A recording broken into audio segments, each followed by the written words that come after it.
Welcome to the 2023 Select Series. I'm here with Sandra Utter, manager of GeneNet. About 2 years ago, Sandra, Select Sires acquired GeneNet. So since then, what have you kind of seen as some of the changes and things that have come about? The exciting thing with what we've been able to do with GeneNet is a lot of customers that participated years ago have come back and started participating again. Along with that, we're getting data back to customers, and we're hoping that we can move this into helping make more strategic marketing and management decisions. But the data that we've gotten back has really helped fine-tune where producers are marketing their cattle and how they're marketing them. And so with that, the marketing side of it, what are some of the advantages then to marketing with GeneNet? We now are working with two different packers. So we've got JBS, and then we're also working with National. So in working with two different packers, we've got different grids that we can look at and work with. So that's been the nice part of it. The other part of it is timely marketing. If a producer calls me by Tuesday at noon, we can have those cattle harvested the next week. So the producer can basically pick when they think those cattle are ready to go and can go ahead and pull the trigger. That's one of the beauties of it, is it offers some flexibility. It takes some planning, but we don't have to plan way out in advance. Exactly. So what customer kind of fits the GeneNet model the best? The ideal customer, and the ones that have participated in the past, is somebody that's feeding out their own cattle. So they have a little bit of a history. They know how the cattle have fed, when their ideal marketing or endpoint is. That's the ideal customer. But along with that, also somebody that is wanting to explore. Maybe they bought a set of cattle that they know they've got good genetics. That's a great place to just try to market some cattle on a grid if they haven't yet. We're working to try to get where we've got a lot of cow-calf producers that may sell at weaning or after they've backgrounded them.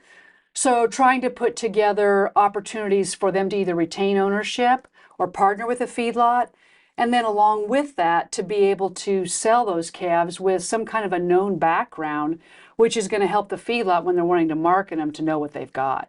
Sandra, you had mentioned that they could call you on a Tuesday and get those cattle scheduled. So what is the process, or what does the process need to be to get that started then? So there's no membership fee with GeneNet, and if they want to participate, they give me a call by Tuesday. We have some paperwork they'll need to sign, so they're in the system for whichever grid they want to market on.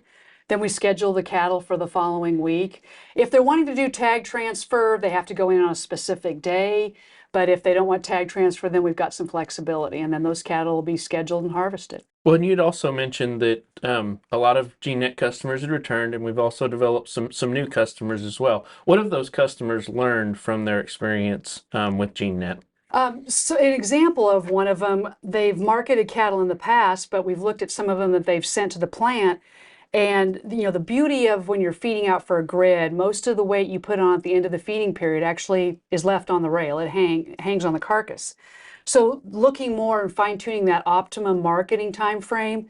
And then the ones that are getting a tag transfer done, they can go back and look at what bulls they've used or what sires they've used in an AI program and figure out if there's a bull that's not working or a sire, as far as the ultimate carcass quality. So they can see those kind of things. It just helps fine-tune that opportunity.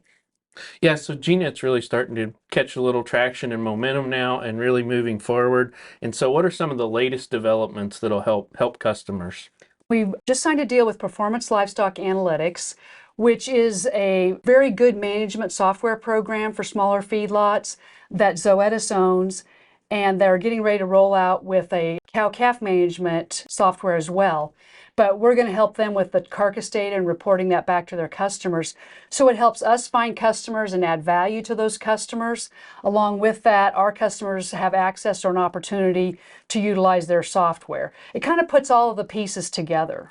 Yeah, that was you took the words right out of my mouth. I mean, we're a genetics company that kind of specializes in the breeding of, especially on the female side. So then that being able to tie the whole process together will be very important. So what are some of the opportunities that you see GeneNet for customers over the horizon over the next few years? Well, we're hoping to develop a feedlot listing for feedlots that are looking for good quality genetics cattle, because we know our customers have those.